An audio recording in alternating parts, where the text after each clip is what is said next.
안녕하세요. 안녕하세요. 저는 에드리얼트 2팀 팀장을 맡고 있는 크리스토퍼입니다. 네, 저는 에드리절트 마케팅 2팀 8개월 차 주임 리키라고 합니다. 해야 돼요? 이 영상을 찍게 된 이유는 무엇일까요? 제가 얼마 전에 미팅을 갔다 왔는데 내과였거든요. 근데 거기서 이제 저도 생각지 못했던 부분을 리키가 찝어서 저 놀랬거든요. 근데 그게 좀 원장님들한테 알려주면 좋을 것 같아서 촬영하게 되었습니다. 어떤 일이 있었길래 리키를 그렇게 칭찬하고 싶으셨는지.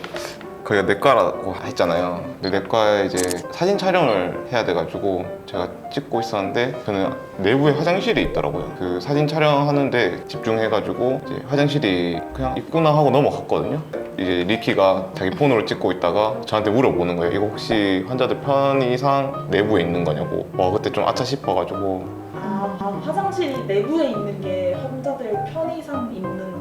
네, 그렇게 물어봤어요. 그래서 저도 몰랐던 거죠. 그러니까 토퍼가 사실 그 부분을 캐치 못하고 그 제한된 미팅 시간이 또 있고 하니까 그냥 사진만 찍는 것도 사실은 신경 쓰기 벅차잖아요. 근데 제가 그 와중에 근데 이 화장실 하고 뭔가 그런 정신없는 와중에도 토퍼한테 의문을 제시를 해가지고 또 저희 리더가 칭찬해 주신 것 같습니다.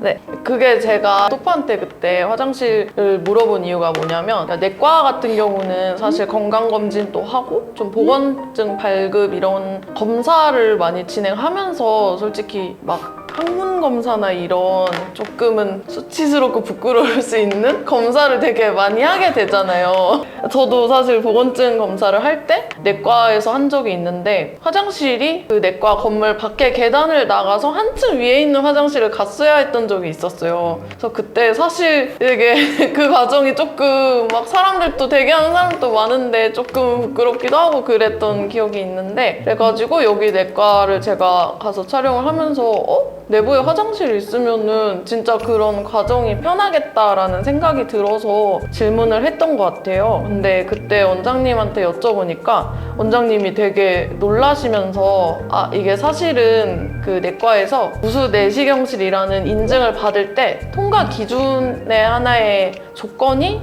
그 원내 화장실이 있어야 된다는 거라서 그것 때문에 화장실을 설치하셨다고 하더라고요. 그래서 원장님께서는 사실 그런 환자분들의 편의까지 깊게 생각을 못하고 계셨고 그 부분이 차별점이 될 수 있다는 것도 인지를 못하시고 계셨는데 제가 얘기를 드리고 저희가 말씀드리고 하면서 원장님이 이게 환자분들의 편의까지 생각할 수 있구나 라고 좀 저희한테 그렇게 말씀을 해주셨어요. 그래가지고 거기서 제가 느낀 거는 이게 저희나 또 환자 입장에서는 강점이라고 생각할 수 있는 거를 막상 원장님들은 차별점이라고 인식을 못 하실 수도 있겠다 이런 생각이 들었었던 것 같아요.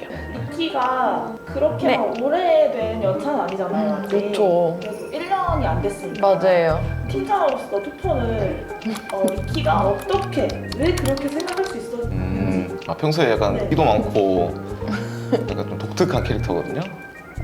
애니도 좋아하는 약간 오타쿠 같은. 오타쿠 욕은 아니잖아요. 좋은 거지. 저는 좋게 봐요. 약간 다양한 관점을 가졌고 다양한 분야에 호기심이 많다는 거. 이렇게 회사 채널에 덕링아웃을 하시는 겁니까? 하여튼 평소 캐릭터가 독특하다 보니까 바라보는 관점도 약간 독특할 수 있겠구나 싶었는데 거기서 터졌어요. 잭팟이. 그렇군요. 가능성. 리키 본인 생각은 어떠신가요? 일단 사실 말씀 주신 말도 어느 정도는 맞다고 생각은 하는 게 제가 사실 뭐 말씀 주신 오타쿠에서 되게 애니도 다양한 장르를 많이 보면서 좀 상상력도 많이 키워졌고 그리고 제가 약간 MFP 조금 외향적이고 해서 되게 나이랑 직업 다양한 친구들 많이 만나서 노는 것도 좋아하고 여행도 좋아해서 막 여러 나라도 갔다 오고 했었던 기억이 있어요. 그래서 사실 그 과정에서 조금은 사고가 말랑말랑해지는 넓은 가치관을 가지게 되었던 것 같아요. 말씀 주신 것도 충분히 일리가 있는데 사실 저는 요새 또 이렇게 학문적으로도 많이 노력을 하고 있거든요. 그런 경험적인 거와 더불어서 학문적으로도 노력을 하고 있어서 책 이름은 나음보다 다름이라는 책입니다. 그래서 제가 사실 이 책을 미팅 이후에 읽게 된 거긴 해요. 근데 그때는 어떻게 보면 저는 직관적으로 느꼈던 거잖아요. 근데 제가 책을 읽으면서 이 내용이랑 관련된 내용을 책에서도 발견을 했거든요. 그래서 이 부분을 소개해드리려고 하는데요. 이 책에서 48페이지에 보면은 다름 조건이 유사하다면 사람들은 최소량의 법칙이 충족된다면, 그래서 이 최소량의 법칙이 뭐냐면 기본적인 조건 정도라고 생각하시면 될 것 같아요. 그래서 그 후에 사람들은 작은 차이로 쉽사리 결정을 내리곤 한다. 친구에게 어느 맥주집에 가자고 했을 때, 이게 책에서 예시를 든 부분이거든요. 왜 그 집에 가는지 친구가 물어봤을 때, 예를 들어 친구의 답이 생각보다 단순할 수 있다는 거예요. 그냥 다른 곳에는 없는 안주가 있다거나 사장님의 서비스가 좋다거나 해서 놀랍게도 사람들이 무언가를 택할 때 되게 사소한 이유로 결정을 할 수 있다는 거죠. 그래서 이런 예시에서 볼 수 있는 것처럼 사실 다른 게 평균적인 수준? 저희 병원 서비스나 뭐 시설이나 원장님의 전문성 같은 게 평균적인 수준만 유지가 된다고 했을 때 정말 이런 사소한 포인트, 아까 말씀드린 것 같은 화장실 같은 그런 작은 포인트가 다른 병원과 다른 차별점이 될 수 있다는 겁니다. 마지막으로 이 영상을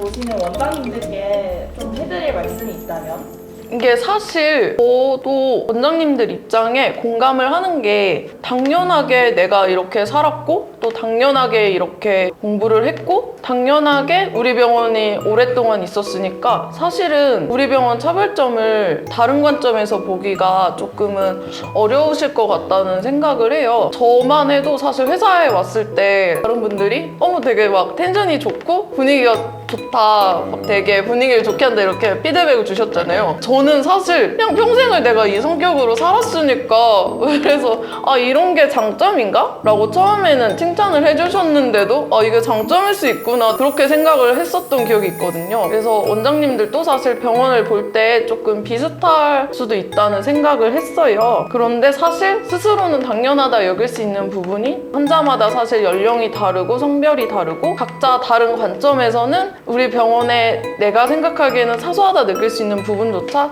또 차별점으로, 장점으로 다가와서 그 환자가 우리 병원에 올 수 있는 포인트가 될 수 있다는 거죠. 그래서 이 부분을 원장님들께서 지금 영상을 보시고 어떤 점이 우리 병원이 장점일까, 또 환자들을 이끌 수 있을까 하는 부분을 참고해서 생각해 보실 수 있으셨으면 좋겠습니다.